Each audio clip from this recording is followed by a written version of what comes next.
It's about refrigeration. It is unit number 5, introduction.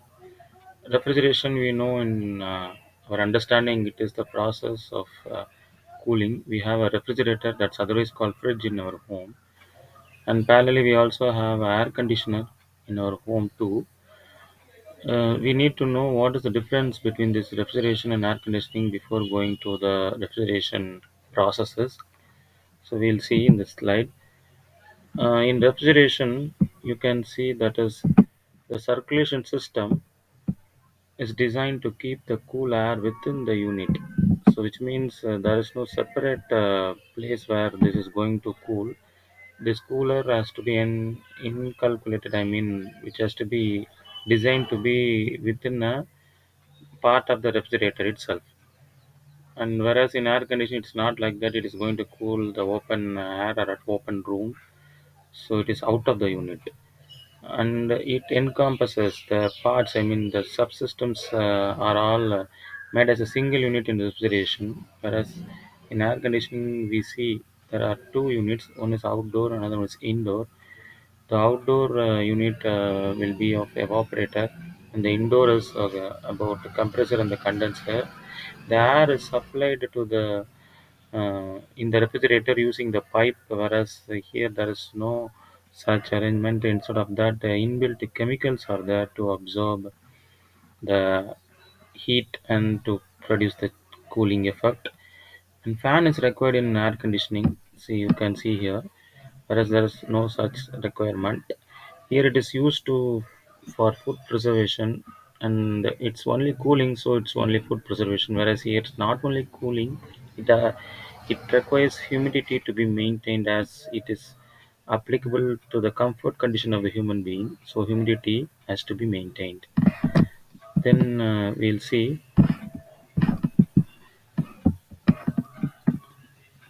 the process. I mean, how refrigeration is being done. There are there are so many methods in which the first is vapor compression refrigeration system, and you can see there are four thermal subsystems available. One is compressor, the main one is compressor, the other one is condenser, then expansion valve, and then evaporator. And this is the place, evaporator is the place where this refrigeration effect is being felt, or this is the place where chilling effect or cooling is being done. And you can see that this compressor is a unit which is going to increase the pressure of the substance that is flowing into it. Here the substance is called refrigerant. So this refrigerant is being used to cool the place. So the refrigerant is supplied to this compressor, then it increases the pressure. That's the purpose of a compressor in general. So pressure is increased means you can see the state of substance will be vapor. So high pressure refrigerant vapor is coming out of this compressor. It's going here and it's going and going to the condenser where it is being converted to a liquid refrigerant. So the purpose of condenser is cooling the refrigerant. Then you can see if the substance is cooled in the sense it releases the heat. So QC is going out, and the pressure is maintained constant, so it's also called constant pressure cooling in condenser. So you see in TS diagram in the right hand side, compressor is like this, a vertical line, and it is about isentropic process taken here. As you see, 1 and 4 there is no change in entropy, so entropy is in x-axis. Then you can see in 1 and 2, that is the process inside the condenser. It's a constant pressure process, so it follows the line constant pressure line, and those lines are shown like this S format.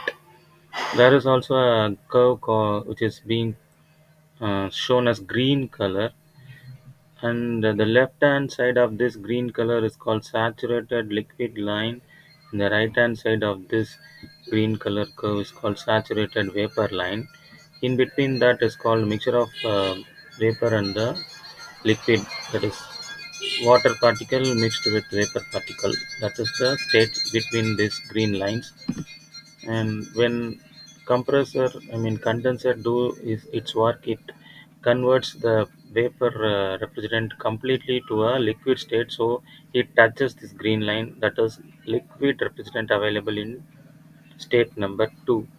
After that, the condition will be low temperature but high pressure liquid, but we need a low temperature low pressure liquid to be supplied into this evaporator.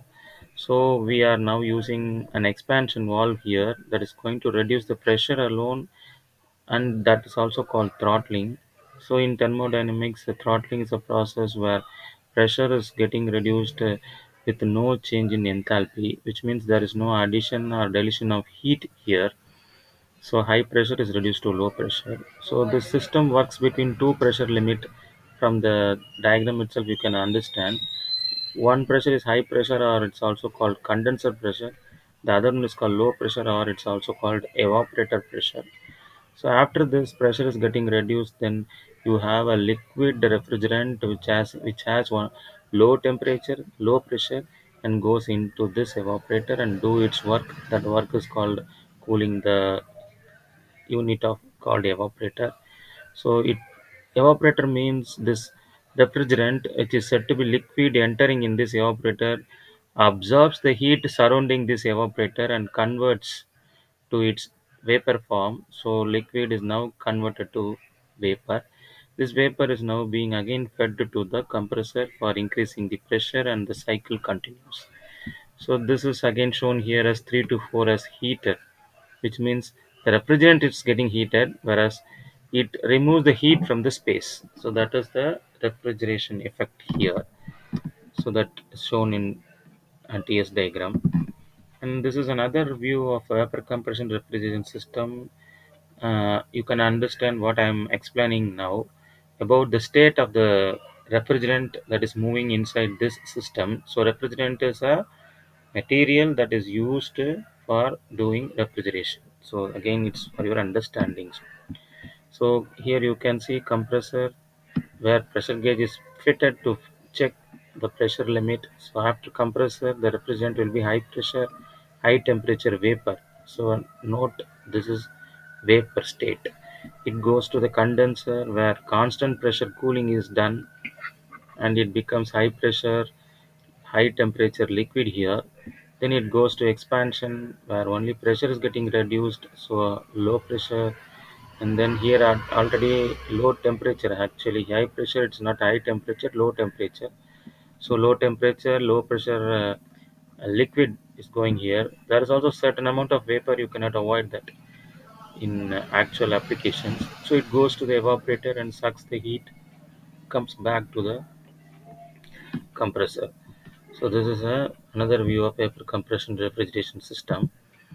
And we'll have this,